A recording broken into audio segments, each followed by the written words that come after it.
Hello, welcome. We are back, well and truly back, with a magnificent Brawn GP V8 from 2009.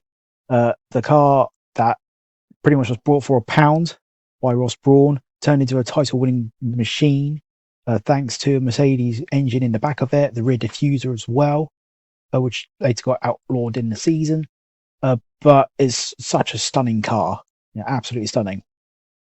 Just to quickly go over and just say that, of course, as I've mentioned on YouTube posts and on Instagram, of course, didn't have this one ready in time. Well, I did have it kind of ready in time, but decided to delay it. Unfortunately, of course, this time of year, mental health and everything else, it does take its toll, especially with work pressures as well. It got a little bit too much. So I did decide to have a break. But as I have been saying, we're back. We're truly back now for our Christmas special, for which this one is. Decided to go to Vietnam, the track that F1 never raced round because of COVID-19, and decided to never go back. So let's go around on this one then. This is going to be a bit of a tricky one to try and go through and analyse because we've not really had a proper F1 race round there before. The only real, to be fair, people that have done it is those doing F1 esports. So it's interesting, to be honest, very interesting. But let's start then. There we go, going into final corner onto the start finish straight.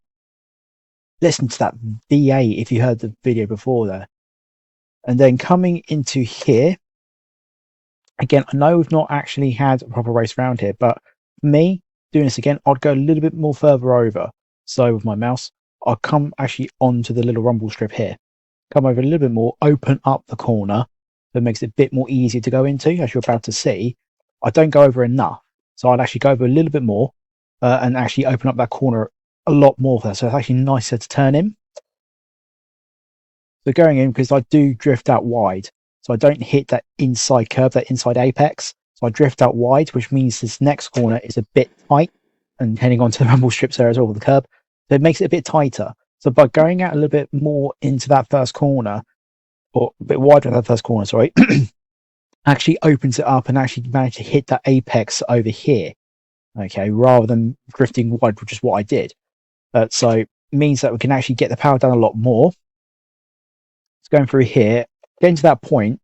I was in fourth at that point, so actually starting to get the power down a bit, which these V8s have plenty of power on. 17,000 RPM, screaming engines, love them, bring them back please, or V10s. Thanks to the sustainable fuels and that we've got coming in.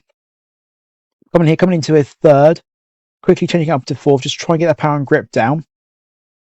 Because for this, I've just used a basic setup for this one. So the actual balance setup within F1 games that they provide you. So a nice balance setup for that one.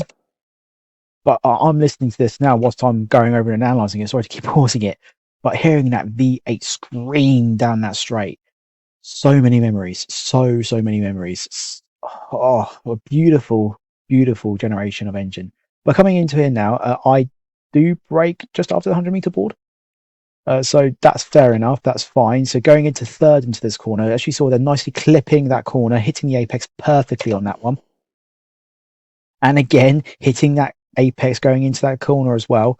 Still in third gear at this point, because of course, as I've explained before, in the very first one I've done with Silverstone with the 2004 Ferrari around Silverstone in F1 2017.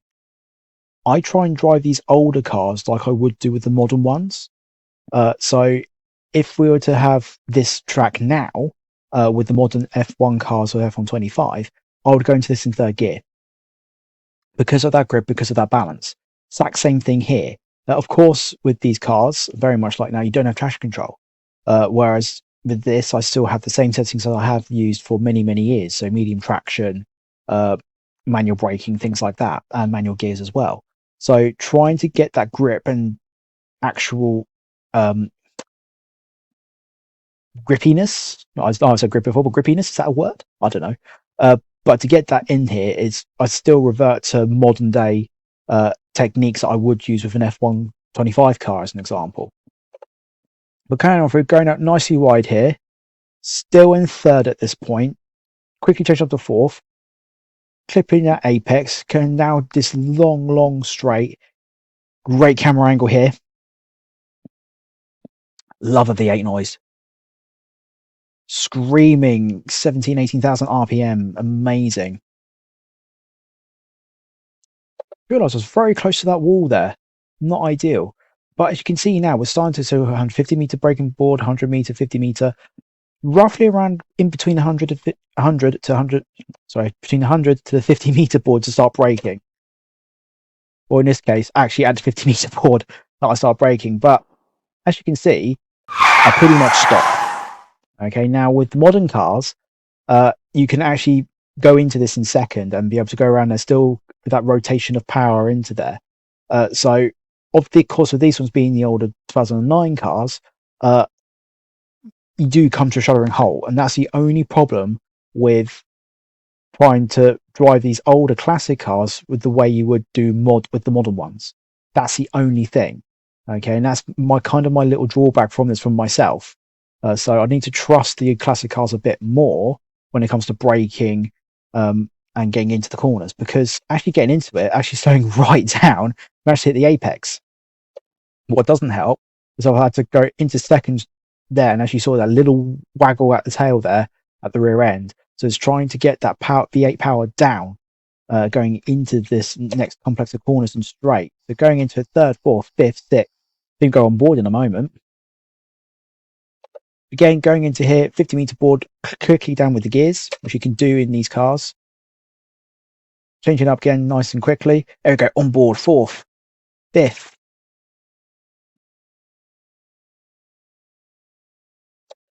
Now, I should say, I have actually done this using an F1 2020 car. I think it was the Mercedes I've done it in. And seeing in the gears, I'm having to, and even probably saw it in the actual main video footage first, I actually had to lift off with this. Because going into it, I was losing, I don't know if I can go back a little bit or not for 10 seconds or whatever. There we go. So we're about to go back on board with it. I actually come off throttle a little bit there. So I actually lose the speeds a little bit, but it's actually at that point I started to lose the rear end a little bit. Now, of course, with the cars we had in 2020, you could actually properly have that car flat out within this kind of complex of corners. So again, lifting off a little bit there as well, because again, losing that little bit of rear end nearly close to the wall there. We're coming into third, quickly changing down to third gear, way too wide there. Should be closer into the wall there to hit that apex. And down to third, losing the rear end a little bit again because of that V8 power. Too wide again going into that corner. Yeah, not great one, this one. Straight into second at this point. Quickly up into third. Lost the rear end a little bit again there. Very famous for doing this in these older cars. But straight into there, coming into that final corner on start finish straight and across the line. So there we go. A bit of a different one, a bit of a challenging one, actually. I like challenging tracks. Wait till you see Monaco at some point. Very challenging. Swearing a lot at the TV at one stage or the screen at one stage whilst doing that one when I've been doing it in the past.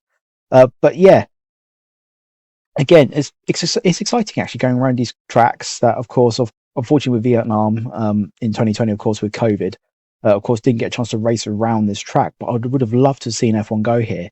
You know, the layout of it, and of course, seeing it in game as well. Of course, it doesn't translate. Sorry, bit of a midgy there. You know, it doesn't translate to what it would be like in real life. So I would have loved to have seen F1 go around there. I would have loved to have seen that because it is well, of course, game wise, of course, it's a cracking track. Nice long straights, nice complex tight corners. You know, it's brilliant. It's fantastic. It's just a shame we never got to see the actual cars go around it, unfortunately. But yeah, that was the Brawn GP from 2009 going around that track. Reminds me how much I love the older cars, the classic cars as well. Absolutely beautiful. But yeah, you've heard me go through it. But of course, that is the end of the first Christmas special. Thank you so much for watching. Our next one, as you see towards the end of this, Monza's ready to go. So that will premiere on Friday. It will be available on YouTube on Friday using the Constructor Championship winning car from this season, the McLaren MCL 39, along with, of course, Lando Norris winning the championship in that car as well, the Drivers' Championship in that car. And then we'll have a second part to the Christmas special, where we'll be going off to Brazil and using the Williams FW14, which is a fantastic car. Really looking forward to that one, which you'll see on the date which will premium release. But thank you so much. And of course, I do apologize again for the delay in this one. Of course, health comes first. When both physical and mental health does come first. But just to sign off with this, it's okay not to be okay. Okay. And if you really are struggling over Christmas, although we do have no one to come yet from the Christmas special, talk to someone. Okay. We'll see you next time in Monza.